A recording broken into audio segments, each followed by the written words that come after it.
Hello साथियों, सभी को सादर अभिवादन। मैं डॉक्टर एम.एस. विमल। आज ज्योतिबा फुले की जयंती है। 11 अप्रैल 1827 में उनका जन्म हुआ था। तो ज्योतिबा फुले के संबंध में आज कुछ खास बातें रखूँगा। वैसे तो उनका दर्शन बहुत व्यापक है, शिक्षा के अग्रदूत कहे जाते हैं, क्योंकि वंचित समाज, जैसे शूद्र समाज कहें, अतिशूद्र कहें या दलित वर्ग कहें, इन सभी, या महिला वर्ग कहें, वो किसी की भी समाज की हो, इन सब के लिए जो शिक्षा के दरवाजे पहली बार भारत में खोले, वो सब उनका श्रेय जाता है ज्योतिबा फुले को और उनकी पत्नी सावित्रीबाई फुले को। सावित्रीबाई फुले को भारत की पहली महिला अध्यापिका होने का भी गौरव प्राप्त है, या यूँ कहें कि दोनों फुले दंपत्ति ने भारत में जो शिक्षा की नींव डाली वो चिर स्थायी है। आज हम लोग देखते हैं कि महिला और पुरुष बराबर शिक्षा पा रहे हैं। भारतीय संविधान में उनको समान अधिकार हैं।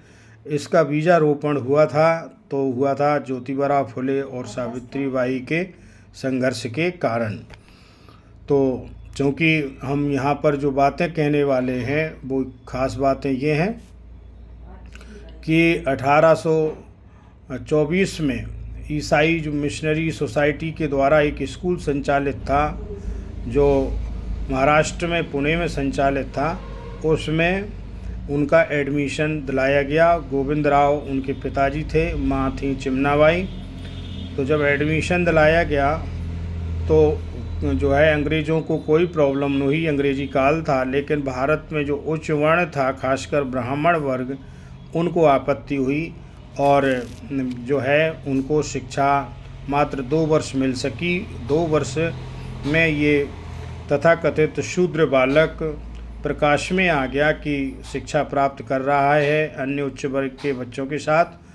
लिहाजा इस देश में जो नहीं चाहते थे कि ये पढ़ें लिखें, उनको बाहर करवा दिया।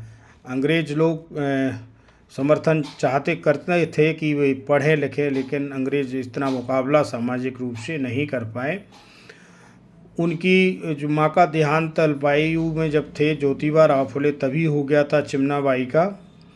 और उसके बाद जब बच्चा गोदी में ही था, पालन पोषण कैसे हो, गोविंद राव जी के लिए बड़ी समस्या थी। तो गोविंद राव जी की एक रिश्तेदार लड़की थी जो बाल्यावस्था में ही विधवा हो गई थी, जिसका नाम था सगुनाबाई। सगुनाबाई ने कहा कि मौसा जी, मैं आपके बेटे की परवरिश करूंगी और उसको शिक्षित करूंगी। चूँकि सगुनाबाई एक अंग्रेज़ अफसर के यहाँ काम करती थीं और सफाई और झाड़ू पोछा का काम करती थीं, तो उन्होंने अंग्रेज़ अफसर से रिक्वेस्ट किया कि मेरे बेटे को भी एडमिशन दिलाया जाए, वो भी पढ़ाऊँगी लिखाऊँगी उसको। तो अंग्रेज़ ने तो ठीक किया, लेकिन ऐसा नहीं हो सका।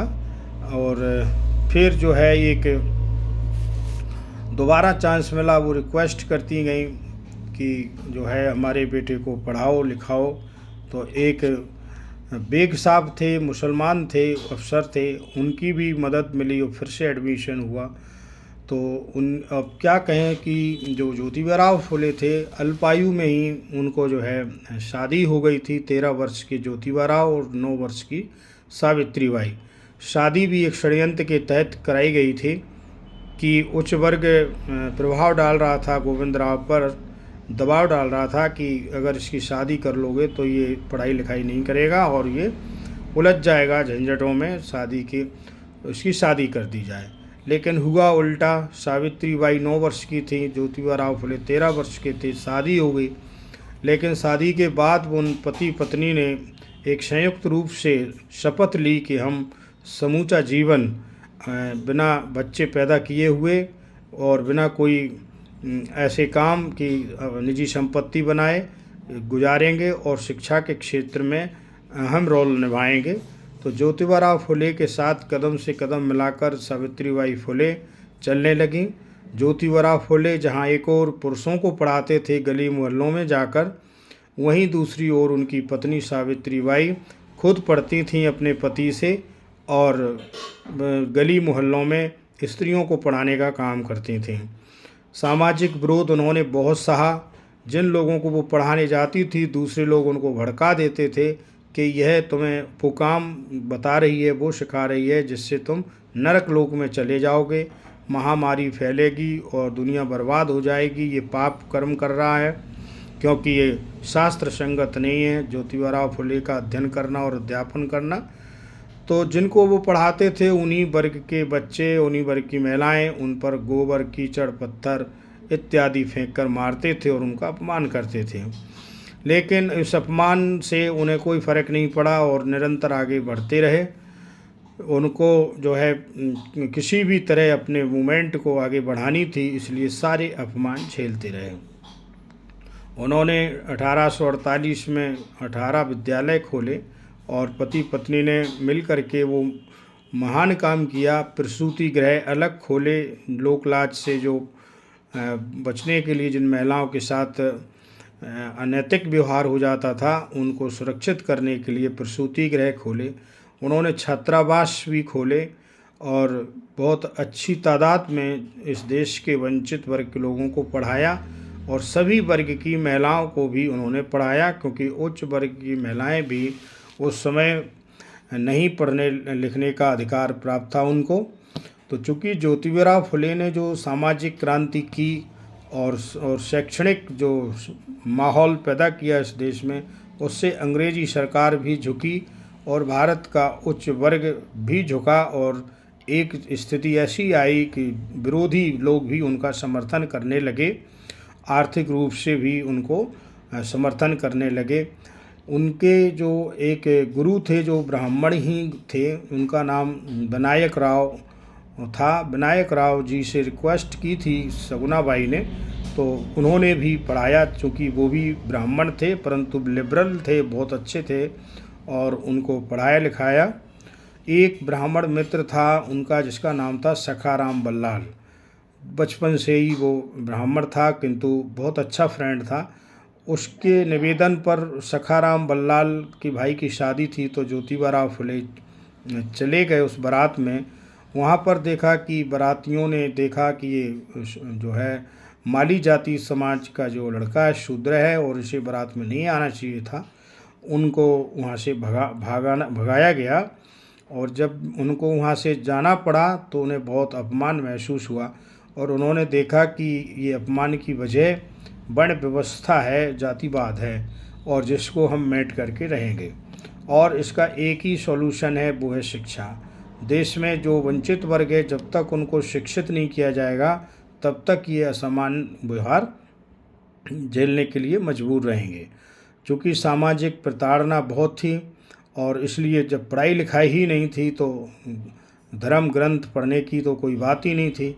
इसलिए उन्होंने पढ़ने लिखने के साथ साथ इस देश के धर्म ग्रंथों को भी पढ़ा, स्टडी किया, हिंदी, अंग्रेजी और मराठी अन्य भाषाओं पर गहरी पकड़ बनाई और उन्होंने 1873 में जाकर के एक किताब लिखी जिसका नाम है गुलामगिरी। उन्होंने 1873 में ही सत्यशोधक समाज की भी स्थापना की और वो सत्यशोधक समाज के माध्यम से लोगों को ये कहना चाहते थे कि जिन लोगों को शूद्र अतिशूद्र कह के वंचित किया गया है शिक्षा, संपत्ति और सम्मान से, वे लोग इस देश के असली कारिंदे हैं, श्रमिक हैं, वर्ग जो काम हैं वही सत्यशोधक समाज है। हर चीज़ को खोजता है पहले, क्योंकि कपड़ा जो आज हम पहने हैं वो भी किसी का शोधन किया हुआ होगा। आज हम जो भी जूते चप्पल पहनते हैं वो भी किसी ने सबसे पहले खोज की होगी। तो आज हम रोज़मर्रा में जिन चीज़ों का उपयोग करते हैं इन सब में दिमाग उन्हीं लोगों का लगा है जिन्होंने प्रताड़नाएं सही और वंचनाएं सही। इसीलिए उन्होंने नाम दिया कि ये सत्यशोधक समाज है, सत्य की खोज करने वाला समाज है, ये इंजीनियर है, ये सब कुछ है, ये निर्माता है और ये कंस्ट्रक्टर है। लिहाजा उन्होंने सम्मानजनक नाम दिया सत्यशोधक समाज। लेकिन दुर्भाग्य है कि उनके चले जाने के बाद सत्यशोधक समाज उस गति से काम नहीं किया और लोगों ने उसका जो है एक नाम मात्र सीमित होकर के रह गया है। 1853 में शिक्षा समाज की स्थापना की थी सावित्रीबाई फुले ने, उनकी पत्नी ने, तो एक ने किया सत्यशोधक समाज की स्थापना, पत्नी ने की शिक्षा समाज की स्थापना, और दोनों ने मिलजुल करके अपमान सहा। और कंडीशन थी, शर्त थी, आपसी अंडरस्टैंडिंग थी पति पत्नी के बीच में कि अपमान की बातें हम लोग घर पर आकर के नहीं करेंगे, क्योंकि जिसने मान अपमान की बातों में अपना समय व्यर्थ किया तो हौसला डाउन होगा, अर्थात वे अपना हौसला डाउन नहीं करना चाहते थे। तो इसीलिए अपमान सहती नहीं सावित्री बाई, लेकिन पति से नहीं कहती थी। और पति सब समझते थे कि जब मैं पुरुष होकर के इतना अपमान झेल रहा हूँ तो पत्नी का कितना अपमान हो रहा होगा, उनको सब नज़र में था। चूँकि घर से त्याग निकाल दिया गया था शादी के बाद, उन्होंने गोविंद राव पर दबाव डाला कि इसको घर से निकालो उच्च वर्ग के लोगों ने, अन्यथा तुम्हें मार देंगे, इसको मार देंगे। तो मजबूरी में उनके पिता ने भी कहा कि बेटा तुम अब घर से निकल जाओ, अपना रास्ता स्वयं तय करो, मेरे आंखों के सामने अगर कोई मारपीट करे या तुम्हें जान से जाना पड़े तो वो मुझे बर्दाश्त नहीं होगा। तो घर से बेघर भी कर दिया गया, लेकिन फिर भी हार नहीं मानी। इरादे नेक हों और संकल्प निष्ठापूर्ण लिया गया हो तो मंजिल मिल ही जाती है, ऐसा आज सब जानते हैं। ज्योतिबा फुले और सावित्री बाई फुले के साथ भी ऐसा ही हुआ। अंग्रेज़ों से लड़ कर के, अंग्रेज़ों से उन्होंने गुहारें की, बहुत सारे संघर्ष लड़े, प्रोटेस्ट किया कि इन वर्गों को भी स्कूलों में एडमिशन दिलाया जाए। तो कुछ पॉलिसीज बनी, लेकिन यहाँ का जो समाज है उन पॉलिसियों को ध्वस्त करा देता था और वंचित करा देता था फिर से। तो ये चलता रहा, एक स्थिति ऐसी आई कि काफ़ी हद तक सफलता मिली, क्योंकि उच्च जातियों के लोगों ने भी फिर समझा कि जो अच्छे लोग थे उन्होंने समझा कि नहीं, ज्योतिबा फुले का कहना सही है और हमें इस कूप मंडूकता से और दकियानूसी सोच से आगे उठना चाहिए। तो उच्च वर्ग के लोगों ने भी साथ दिया, जैसे कि उनके जो सखाराम थे, बल्लाल जो उनके ब्राह्मण मित्र थे, उनके खुद के गुरु थे जो विनायक राव ब्राह्मण थे। इस तरह से उनको जो उच्च वर्ग था उनका भी सहयोग मिला। कंस्ट्रक्शन जो उन्होंने स्कूलों में कराया वहाँ से भी मिला। और दूसरी चीज़, जो जड़ें हैं, हर एक व्यक्ति की लाइफ में गुरु का बहुत बड़ा महत्व होता है। बहुत कम लोग जानते हैं कि ज्योतिबा फुले के गुरु का नाम लहू साल्वे था। लहू साल्वे शारीरिक रूप से हिस्ट पुष्ट और एक अच्छे पहलवान थे, और उस पहलवानी का भी असर उन्होंने ज्योतिबा फुले पर किया। ज्योतिबा फुले को कुश्ती और पहलवानी, एथलीट्स, इस सब में बहुत बड़ा इंटरेस्ट था, एक शरीर से भी मजबूत थे। तो लहू साल्वे ने उनको शारीरिक और मानसिक रूप से तैयार किया और परिस्थितियों ने उनको बौद्धिक रूप से तैयार किया। उन्होंने जो किताब लिखी गुलामगिरी, उसमें बताया है कि शारीरिक गुलामी से ज़्यादा मानसिक गुलामी ज़्यादा बदतर होती है, और भारतीय जो समाज है उसमें जो वंचित समाज है ये मानसिक गुलामी से पीड़ित तो है ही, उच्च वर्ग भी मानसिक गुलामी से पीड़ित है, जो अपने आप को सिर्फ इस बात में जो है गौरव महसूस करता है कि मैं इनके ऊपर हूँ और मैं जुल्म ज़्यादतियाँ इन पे करना मेरा जन्मसिद्ध अधिकार है। अगर इस तरह की कोई सोच रखता है और जो रखी गई है उसको भी उन्होंने ललकारा है। और ये जो गुलामगिरी है ये इतनी इंटरेस्टिंग किताब है, जिसमें संवाद के रूप में लिखी गई है। एक प्रश्नकर्ता है, दूसरा उत्तरदाता है। प्रश्नकर्ता धोंडीराव हैं और उत्तरदाता ज्योतिबा फुले हैं। धोंडीराव एक वो शख्स है जो कभी ज्योतिबा फुले के लिए सुपारी लिए था, उनको मारना चाहता था, लेकिन जब पता चला कि ये आदमी को मारना ठीक नहीं है तो धोंडीराव का हृदय परिवर्तन हुआ। और जब हृदय परिवर्तन हुआ तो वो इतना ज्ञानवान हुआ कि वो ऐसे ऐसे गूढ़ प्रश्न ब्रह्मांड से लेकर वर्तमान अंग्रेज सरकार तक की व्यवस्था से जुड़े हुए सवाल को लेकर के आए और संवाद किए, क्वेश्चन किए और उनके उत्तर दिए ज्योतिबा फुले ने। बहुत पतली सी किताब है, उस छोटी सी किताब को जो संवाद में लिखा गया है, इनके सर्ग हैं। प्रथम सर्ग जो है कंस्ट्रक्शन है, सृष्टि का निर्माण हुआ है कि सृष्टि रची गई है, इस पर क्वेश्चन है। यहाँ से प्रारंभ होती है ब्रह्मांड से और आके ख़त्म होती है ज्योतिबा फुले के काल की वर्तमान परिस्थितियों पर। तो आज सिर्फ इतना ही कि हमारे जो लोग हैं, स्टूडेंट्स हैं, इन पर बहुत रिसर्च हो रहा है ज्योतिबा फुले और सावित्रीबाई पर।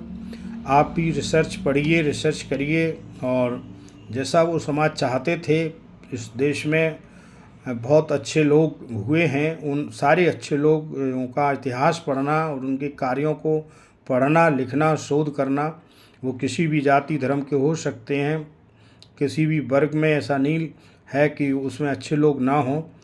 भारतीय समाज जो वर्ण व्यवस्था में जकड़ा हुआ, बटा हुआ समाज था, उसमें ब्राह्मण वर्ग में भी बहुत अच्छे अच्छे लोग हुए हैं, जिनका कंट्रीब्यूशन वंचित वर्गों को उठाने में बहुत है। तो ऐसे महापुरुषों को भी पढ़ें, उन पर भी रिसर्च करें। ज्योतिबा फुले की जयंती के दिवस में मैं आप सभी को हार्दिक शुभकामनाएं देता हूं और आशा करता हूं कि ज़रूर उनके जीवन से आप प्रेरणा प्राप्त करेंगे, उनके साहित्य को खंगालेंगे, सत्य शोधक समाज की स्थापना और उसके उद्देश्य को समझेंगे, उनके द्वारा लिखा हुआ किसान का कोड़ा नामक पुस्तक पढ़ेंगे, गुलामगिरी पढ़ेंगे और सावित्रीबाई फुले का शिक्षा समाज पढ़ेंगे। इसी के साथ सभी को सादर धन्यवाद। नमस्कार।